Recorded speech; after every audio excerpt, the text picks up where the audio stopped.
The following is sponsored by our friends and community supporters at McNeese Wheeler Attorneys. McNeese Wheeler is a boutique law firm in Spokane, handling matters in both Washington and Idaho. Areas of law include business law, wills, trusts and estates, family law, personal injury and wrongful death, and real estate matters. For your full-service legal needs, contact McNeese Wheeler Attorneys.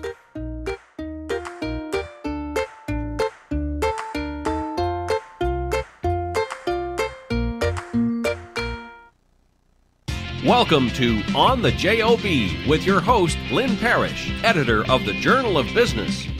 On the JoB is about the Inland Northwest business community, where you'll hear firsthand the backstories from the men and women reporters at the Journal of Business. On the JoB is brought to you in part by McNeese Wheeler Attorneys. Here's Lynn. Hi, welcome to On the JoB. I'm Lynn Parrish, the editor of the Journal of Business. We just came out with our last issue of the year of 2017, and since we're at the end of the year, we thought we'd try something a little different with this podcast. Welcome, Kevin. Thank you, Lynn. Yeah. So Kevin and I, what we did was we went through the news from the last year, and we both came up with our top 5 business stories for 2017, and we were just going to go through those and talk a little bit about each of our lists. They're a little bit different, a little bit of overlap, as you would expect, but a little bit different. So, Kevin, you want to start with your number 5? Definitely. Work our way down. This was one that we had been tracking about a year ago at this time. Mm-hmm. Triumph had announced that it had planned to sell its plant out on the West Plains. Sure. And as the year progressed, didn't hear a great deal of information. And then finally, I got a tip from a source out there saying that they had decided that they were going to stay put, that they were going to continue operating the plant. And that results in, 400 jobs staying in Spokane. Well, that's a great one. Now, for those of us those who might be listening who aren't familiar with Triumph, can you tell us a little bit about what they do? Triumph was the former Boeing plant. Right. Triumph is a maker of airplane parts, aerospace sector employer, I should say, yeah. And has had a substantial presence in the Spokane area. The loss or reduction in possible employment would have been disastrous for a lot of people out there. Yeah, that's a great one. And having those jobs staying in the Spokane market is a good story. To give credit where credit's due, Kevin broke that story and was days ahead of the competition on that one, and worked out really well for us. It did, and the thing that was nice, the information that we had received gave great insight as to why they had decided to stay. In large part, they were unable to find a buyer that could have occupied that plant. But in addition to that, the plant was doing well. It occupies a significant part of Triumph's portfolio, and kudos to the corporation for recognizing that we're going to stay put. Great. Now, for my number 5, what I chose was Red Lion Hotels moving its corporate headquarters to Denver. And it doesn't have the impact of the Triumph story because Triumph preserved 400 jobs. And the number of jobs lost with the move of that corporate headquarters was relatively minimal. The company had told its executives who had a presence in Spokane that they could stay here. They still operate a regional office, and of course, they still have their hotel properties here. But the way it went down was so interesting to me. Do you remember that? I do. It was very, for lack of a better word, stealthy. Uh-huh. It just came out of nowhere. There was no advance warning. We hadn't heard any discussions from our contacts and sources, and it was was it a quarterly report, if I'm not mistaken? It was, yeah. They didn't even announce it. It was buried in a earnings report for the second quarter performance, which came out in late summer, where they had announced that effective the date of the earnings release, their headquarters were in Denver. Mm-hmm. So I guess the part that made it interesting, even though it wasn't a big change in terms of the number of people working in Spokane, was we're talking about a company whose roots go back a good 80 years in Spokane. There's a lot of symbolism to that kind of a departure. And imagine waking up one day and, you know, this entity that your community has had a relationship with is gone. And I mean, in that sense, in that situation, we didn't even know about it. Like you said, it's buried deep in an earnings report, no advance warning, no media release to say this is taking place. It was, it felt very Dark Knight Batman, like they were just gone. I remember you and I joked about, and it wasn't like this, but like the Colts leaving Baltimore in the middle of the night. Exactly. It wasn't exactly like that, but it had that kind of vibe to it. Good thing we read all the way through those releases. Definitely. So for my number 4, I chose MultiCare completing its acquisition of Rockwood Health System, which includes Deaconess Hospital, Valley Hospital, and Rockwood Clinic. That transaction was completed July 1st. It was reported that they were buying it in late 2016, so the completion wasn't a big surprise, but it did mark a big change in our healthcare system. Those hospitals and that health network converting back from for-profit to nonprofit, and a new player coming into our market in a really big way. Right. This is the face. This is the future of not only acquiring in healthcare, but we're seeing this across all sectors. Companies, nonprofits are getting together in ways that are just, in so many respects, unprecedented in an effort to stay competitive in the marketplace. Yeah, and the previous owner, we had been reporting fairly regularly about their earnings reports and their financial challenges, and the fact that they had been selling off properties in other markets. It was Community Health Systems, based in Tennessee, has properties in many parts of the country, and so to have someone coming in and buying those properties, a Tacoma-based company as well with MultiCare, it really was in my mind, almost like a sign of hope for that system. Right. The second biggest in Spokane. Right. Definitely. To my number 4, I selected Avista's proposal for the U District project, the Catalyst project as it has been named. We're talking about a series of buildings that are going to occupy a variety of spaces, upwards of 700,000 square feet. That was announced in March, early March of this year. And when you take a look at what is developing in that East Sprague area, 500 to 700 block, coupled with the growth of Washington State University, Eastern Washington, that is a corridor that is just red hot right now. It sure is.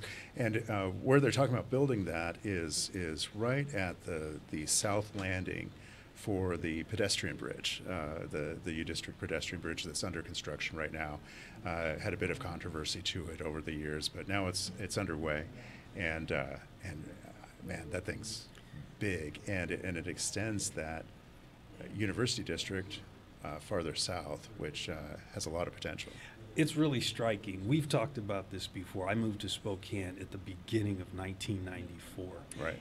And I specifically remember that area as, there was nothing there. Right. Run down, dilapidated, and to see that area really beginning to flourish, we can, from our office, drive south on Sherman, and at some point here in the near future, we're going to, have a great view of that bridge from our office space. Yeah, and we might be able to see the Catalyst project as well, right, once it's built out. Yeah, pretty exciting stuff. In that neighborhood where we are, we're at the corner of 3rd and Sherman. I always tell people about 4 blocks down from Dick's Burgers. Exactly. Yeah. Everybody knows where Dick's is. And so, but all the projects that are going on in that neighborhood, Catalyst hasn't even, they haven't even broken ground on Catalyst yet. And but all the other projects that are going on in that neighborhood, it's pretty interesting. It is. Yeah. So let's see, what's next? My number 3. You're number 4. My number 3. Is it your number 3? Now we jump to my number 4. So we did my number 4. Your my, 5. My 4 5. was MultiCare. Your 4 was MultiCare. Yeah. Okay. Yeah. So do you want to do? So we're going your 3. Or your 3. Let's go. I'll go my 3.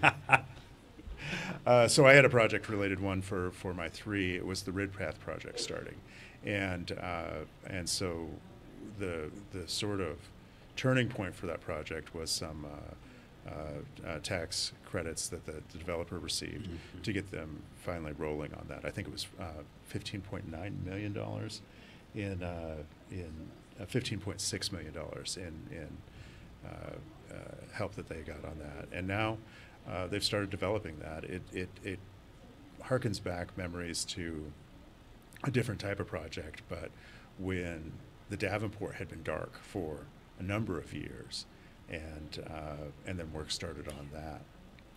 You bringing up the Davenport is a great point. I wasn't ready to just yet put the Ridpath into my top 5, simply because I'm an impact guy. What will this time next year, that impact might be substantial, and we'll see some direct results. I wasn't ready to put it into that list just yet.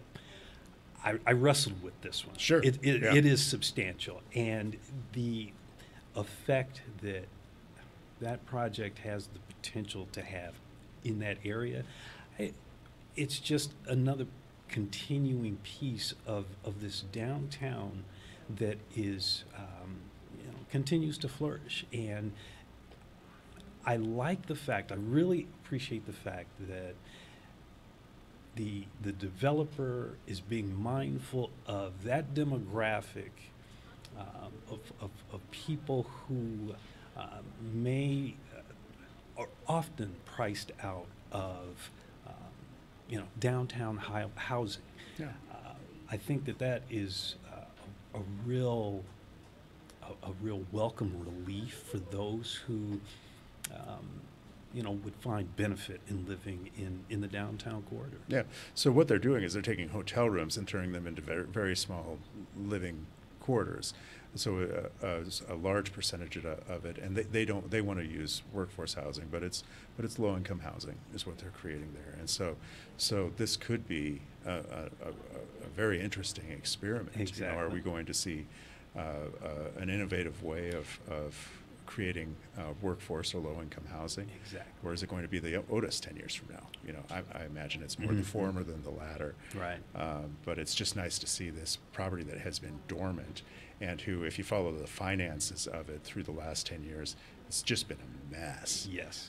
It's nice to see that coming back to life as a functional building, regardless of what's going on. Exactly. A sense of order is definitely needed there. Yeah. So let's see. You're on number 3. My number 3. Yes, we got that squared away. Yeah. This was to start the year.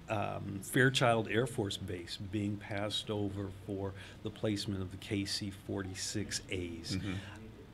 As the county's largest employer, that would have been, especially with the economy rolling along the way that it is, that would have been substantial. That would have been a substantial catch for the region. So I had that one.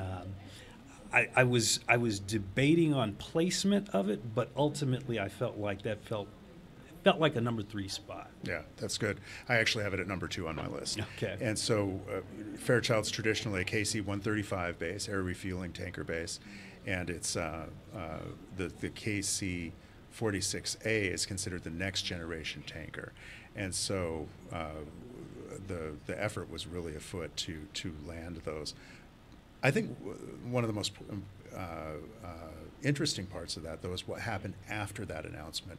A few months later, they started moving more KC-135s to Fairchild, and once that transition is complete, which I don't believe it is yet, it's going to be the largest air refueling tanker base in the U.S. So it was a loss on the one hand, Right. but we're still seeing growth out there. Exactly, and that speaks to, I mean, the Department of Defense's confidence in what Fairchild Air Force Base means to it. I remember, let's see, again, I hate to date myself, but it's inevitable. Yeah, right. You know, there were mid to late 90s discussions of shuttering that base altogether. Fairchild has made a 180-degree turn from those days. You don't hear those conversations anymore. Nope. So I would call that refueling, that expanded refueling. That's not even a consolation prize. That is a substantial coup for Fairchild. Absolutely, absolutely. And as you stated, and as is reaffirmed in our latest issue with our largest Spokane County employers list, there's just short of 6,000 people working out there, both Right. civilians and enlisted. So that impact is really irreplaceable. So, Right. so it's great to see health out there. Yes. All right, so we just blew through my number 2. What's your number 2? My number 2, this was another press conference called in the middle of July. Avista announced that it was going to be acquired by a Canadian concern, and when you hear that news at the press conference, I remember thinking, "Wow, this is substantial." But ultimately, we learned that HydraOne is going to allow Avista to stay put and to continue its operations in Spokane. No layoffs, no downsizing.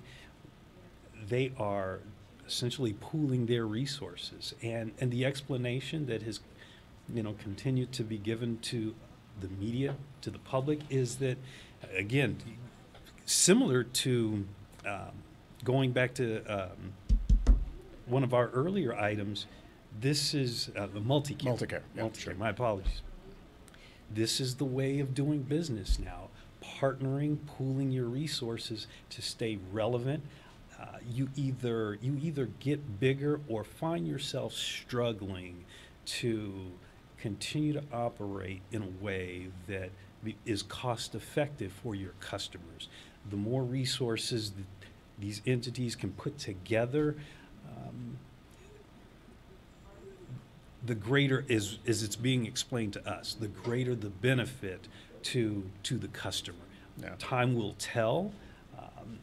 In these kinds of situations, you're always a little bit worried about autonomy. Mm-hmm. Will Avista continue to operate in the way that it has, throughout the course of its history as a self-sufficient company? Sure. Time will tell, but all indications seem to indicate that might be allowable. And the fact that, going back down to number 4 on my list, the proposed U District project, if you know that this acquisition is on its way, you're probably not going to be launching that kind of a project. It's certainly not at the scope that it has been announced. So, Sure. As of yet, there isn't any reason for us to believe that Avista is going to see a scaling back, if you will, as a result of this acquisition. Yeah. So with the acquisition, HydraOne's acquisition of Avista, which was massive, by the way, I think it was 5.3 billion 5.2, US. yes, yeah. And so what we're losing is a publicly traded corporate headquarters. Leadership is supposed to remain local. Workforce is expected to remain at its current size. And as you referred to, it's not just catalysts. They have a number of capital projects Right. that they have underway that we've reported on over the course of the year. So we lose that publicly traded corporate headquarters. but when it's operating as a subsidiary of HydraOne, it will remain based here. Correct. Which is a good Right. thing with local leadership. I'll tell you, I had Avista as my number one, and I'm going to sort of expose myself as a geek, I guess, a business reporting geek. But I think that's one of those things where I'll remember where I was when that news came down, because we talked about Red Lion being a bit of a surprise, but this one hit me like an H-bomb. I mean, it's something I didn't see coming at all. Maybe I should have, considering that Avista's on the smaller side for publicly traded investor-owned utilities, and that it could have been an acquisition target for years. Maybe I should have seen that, but man, when that hit, it was a complete shock to me.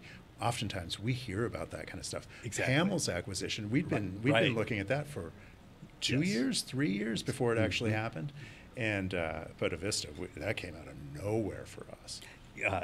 Quick story. At the end of that press conference, myself and some other media members from different stations, different outlets in town, we were milling around in the parking lot, and we were all standing there looking at each other like, did you have any indication that this was coming? No, Yeah. I thought we had no idea. So we weren't the only ones in the dark on that one. Yeah. You were not caught off guard by the H-bomb. There were other media outlets that were as well. Yeah. They did. It's hard to keep that kind of news under wraps. They did it. Yeah. I was disappointed that they did it. I really was. Yeah, I was too. Okay, so we blew through my number one. What do you have at number one? My number one, and I'm an impact guy. Yeah, I sure. go back to what is having the greatest impact on our community.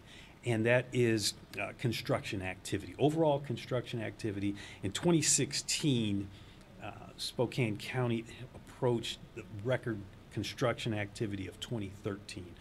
More than $1 billion of building permits for projects that were valued. Going back to earlier, I had stated that I moved here at the beginning of 1994. It's been it'll be 24 years next month, as a matter of fact.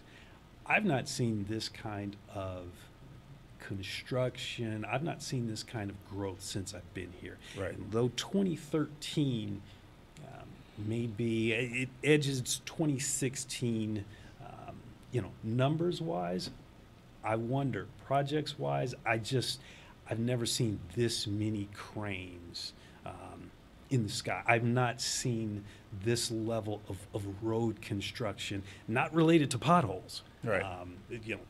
Down to one-lane detours as a result of new projects.